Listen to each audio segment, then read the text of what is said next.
파트 2. 걱정을 분석하는 기법. 걱정을 분석하고 해결하는 방법. 나는 6명의 충복을 데리고 있다. 내가 알고 있는 것은 전부 그들이 가르쳐 준 것이다. 그들의 이름은 누가, 무엇을, 왜, 언제, 어디서, 어떻게이다. 러디야드 키플링. 1부 2장에서 서술한 윌리스 H. 캐리어의 마술 공식이 모든 고민을 다 해결해 줄 수 있을까? 물론 아니다. 그렇다면 고민 해결을 위한 다음 공식은 무엇일까? 온갖 고민을 처리하기 위해서는 우선 문제를 분석하기 위한 3가지 기본 단계를 알아두어야 한다. 1. 사실을 파악하라. 2. 사실을 분석하라. 3. 결정하라. 그리고 그것을 실행하라. 누구나 다 아는 말이다. 물론 아리스토텔레스도 그것을 가르쳤고 실천했다. 우리를 괴롭히고 매일같이 지옥 속으로 몰아넣는 문제를 해결하려면 실천하지 않으면 안 된다. 먼저 1단계로 사실을 파악하라. 사실을 파악하는 것이 왜 그렇게 중요할까? 사실을 파악하지 못하면 문제를 잘 해결하지 못하기 때문이다. 사실을 쥐고 있지 못하면 혼란 속에서 방황만 할 뿐이다. 이것은 내 개인 의견이 아니라 콜롬비아 대학교 학장이었던 허버트 E. 헉스의 의견이다. 그는 고민하는 20만여 명의 학생들의 문제 해결법 교육에 일찍부터 앞장서 왔다. 그는 나에게 혼란은 걱정의 주요 원인이라면서 다음과 같이 말했다. 이 세상 걱정의 절반은 결단의 근거가 되는 지식을 충분히 갖추지 않은 채 서둘러 결단을 내리려는 이들에게 일어납니다. 가령 다음 주 화요일 3시에 문제가 닥칠 거라는 사실을 알고 있다 합시다. 저 같으면 화요일이 되기까지는 그 문제를 결단 내리지 않고 둡니다.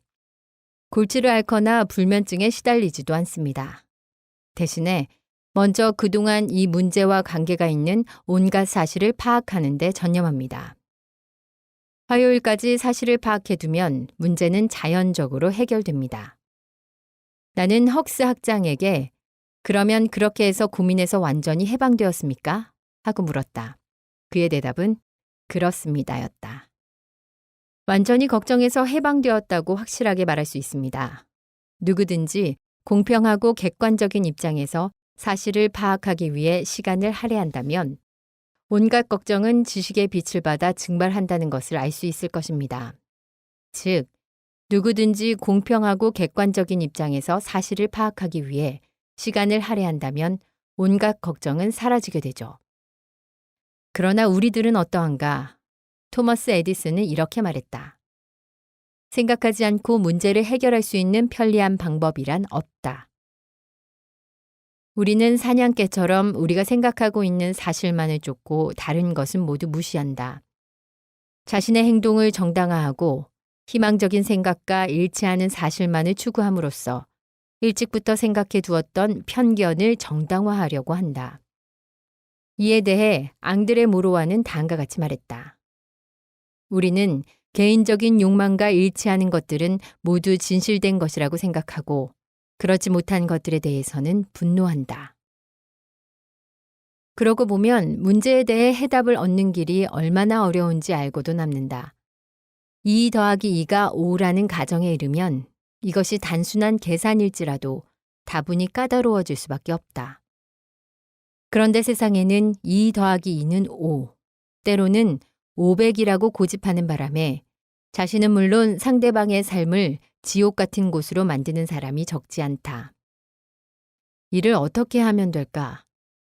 사고를 감정과 구분하면 된다.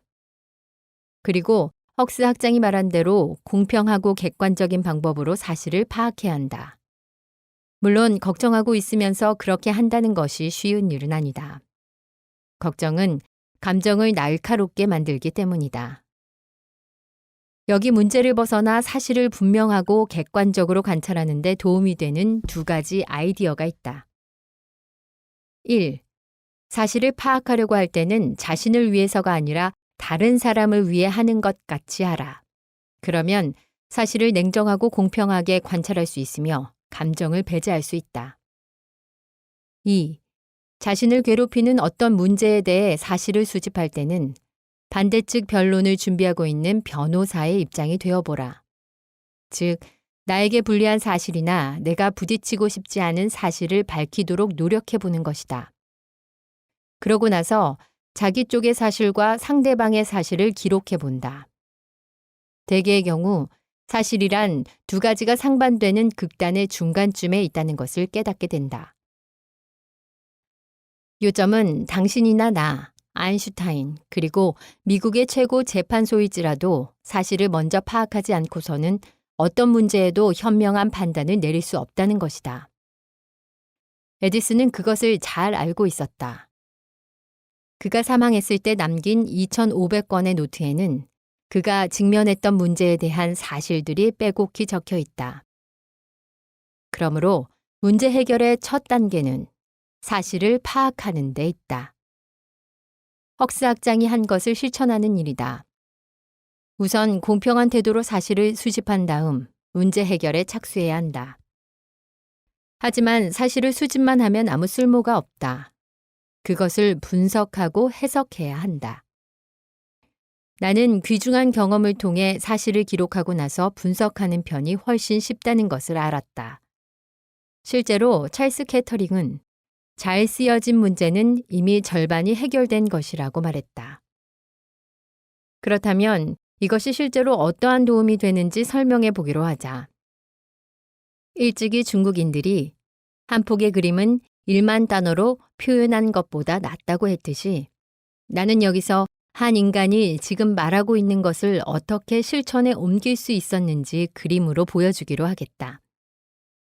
이것은 동양에서도 가장 성공했던 미국인 갈렌 리치필드의 경험담이다. 1942년 그가 중국에 있었을 때 일본군이 상하이를 침범했다. 다음 이야기는 그가 우리 집에 왔을 때 들려준 것이다. 일본군은 진주만을 공격하고 나서 얼마 안 있다가 상하이로 밀어닥쳤습니다. 저는 그 무렵 상하이의 아시아 생명보험 회사의 지배인으로 있었는데 일본군은 군인을 청산인으로 파견했습니다. 그리고 저에게는 그 사람과 협력해서 회사의 자산을 청산하라는 명령이 내려졌습니다. 선택의 여지가 없었죠. 협력 아니면 총살이었습니다. 저는 그들이 명령하는 대로 행동했습니다. 달리 뾰족한 수가 없었기 때문이죠. 그러나 75만 달러에 해당하는 일부 증권만은 일본군에게 넘겨주는 자산표에서 제외해 두었습니다.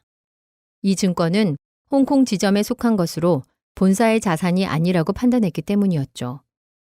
그러면서도 저는 만일 이것이 발각되면 어쩌나 하고 몹시 불안했는데 결국 들키고 말았습니다. 발각 당시 마침 저는 없었고 사무실에는 격리과장이 있었습니다. 나중에 그에게 듣자 하니 일본군 제독은 노발대발 발을 구르고 야단이었던 모양입니다. 저를 두고 도둑놈, 반역자 하면서 갖은 욕설을 퍼붓더라는 겁니다.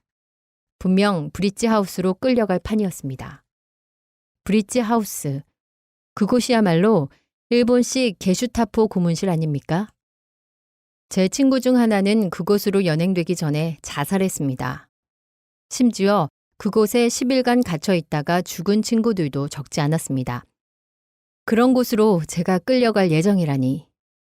제가 어떻게 했을까요? 저는 사건의 내막을 일요일 오후에 듣게 되었습니다. 문제 해결을 위한 명확한 기법을 모르고 있었더라면 아마도 엄청난 두려움에 떨고 있었을지도 모릅니다. 그러나 저는 오래전부터 무슨 고민이 있기만 하면 타자기 앞에 앉아 다음과 같은 두 가지 질문과 그 대답을 기록해왔습니다. 첫 번째, 나는 무엇을 걱정하고 있는가? 두 번째, 이것에 대해 나는 무엇을 할 수 있는가? 저는 몇 해 전까지만 해도 문제를 기록하는 일 없이 그 해답을 얻고자 했지요. 하지만 얼마 전부터 그렇게 하지 않았습니다. 문제와 해답을 함께 기록하는 편이 훨씬 사고를 명확하게 한다는 것을 알았기 때문이죠. 그래서 그날 오후에 저는 대뜸 상하이에 있는 기독교 청년회의 제 방으로 가서 다음과 같이 기록했습니다. 첫 번째, 나는 무엇을 걱정하고 있는가? 나는 내일 아침에 브릿짓 하우스에 갇히게 되지는 않을까 두려워하고 있다. 그러고 나서 제 2 질문을 타이핑했습니다. 두 번째, 이것에 대해 나는 무엇을 할 수 있는가? 저는 몇 시간을 두고 생각한 끝에 실행 가능한 4가지 경우를 적어보았습니다. 1. 일본군 제독에게 자초지종을 설명할 수 있다. 그러나 그는 영어를 모른다. 만일 통역을 시켜서 설명한다면 다시 한번 그를 노하게 만들 우려가 있다. 그것은 죽음을 의미한다. 그는 잔인한 사람이니까 귀찮은 변명 따위를 듣기보다는 나를 브릿지하우스에 집어넣을지도 모른다. 2. 도망칠 수 있다. 그러나 그것은 불가능하다. 그들은 언제나 나의 일거수일투족을 감시하고 있다. 만일 도망가다가 붙잡히면 총살당할 것이다. 3. 이 방에 있으면서 사무실에 나가지 않고 지낼 수 있다. 만일 그렇게 한다면 일본군 제독에게 의심을 살 것이다. 그는 나에게 변명할 기회도 주지 않고 병사들에게 나를 브릿지하우스에 집어넣도록 할 것이다. 넷. 월요일 아침에 여느 때처럼 사무실에 출근할 수도 있다. 일본군 제독은 언제나 바쁘기 때문에 내가 한 일을 생각해내지 못할지도 모른다. 만일 생각해낸다 할지라도 그때는 그가 냉정을 되찾고 어쩌면 나를 괴롭히지 않을지도 모른다. 일이 그렇게만 된다면 다행이겠지만 설령 그가 나를 괴롭히게 되어도 그때는 자초지종을 설명할 기회가 있을 것이다. 그러니 월요일 아침에 보통 때와 마찬가지로 출근해서 아무 일도 없었던 것처럼 행동한다는 것은 브릿지하우스를 모면할 2번의 기회를 갖는 셈이 든다. 저는 이렇게 마음을 먹고 4번째 계획을 실행하기로 결심했습니다. 기분이 한결 홀가분해지더군요. 다음날 아침 제가 사무실로 들어섰을 때 일본군 제독은 담배를 입에 물고 의자에 앉아 있었습니다. 그는 여느 때와 마찬가지로 저를 유심히 노려보았지만 아무 말도 하지 않더군요. 6주일 후에 그는 도쿄로 돌아갔고 제 걱정도 거기서 끝났지요. 앞에서 얘기한 대로 그날 일요일 오후에 책상 앞에 앉아 제가 할 수 있는 갖가지 수단과 그 결과를 기록하여 냉정하게 사리를 판단했기 때문에 저는 죽음에서 구출될 수 있었습니다. 만일 그렇게 하지 않았더라면 허둥지둥 당황하다가 실수를 저질렀을지도 모르죠. 심사숙고한 끝에 결단을 내리지 않았더라면 일요일 오후를 심한 번민 속에서 보냈을 것입니다. 어쩌면 그 밤을 뜬 눈으로 지새웠을지도 모릅니다. 그리고 월요일 아침에는 초췌한 얼굴로 사무실에 나갔을 테지요. 그랬더라면 일본군 제독이 의혹을 품고 무슨 조치를 취했을지도 모릅니다.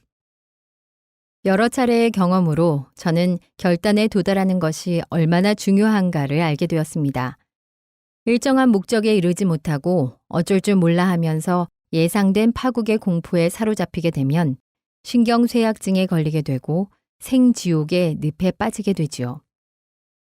저는 고민의 50%가 일단 명확한 결단을 내린과 동시에 소멸되고 나머지 40%는 그 결단을 실행에 옮김으로써 사라져 버린다는 것을 발견했습니다. 그러므로 저는 다음에 4단계로 고민의 90%는 물리칠 수 있다고 생각합니다. 1. 걱정하고 있는 문제를 자세히 기록한다. 2. 그것에 대해 내가 할 수 있는 방법을 기록한다. 3. 무엇을 할 것인가를 결정한다. 4. 그 결단을 즉시 실행에 옮긴다.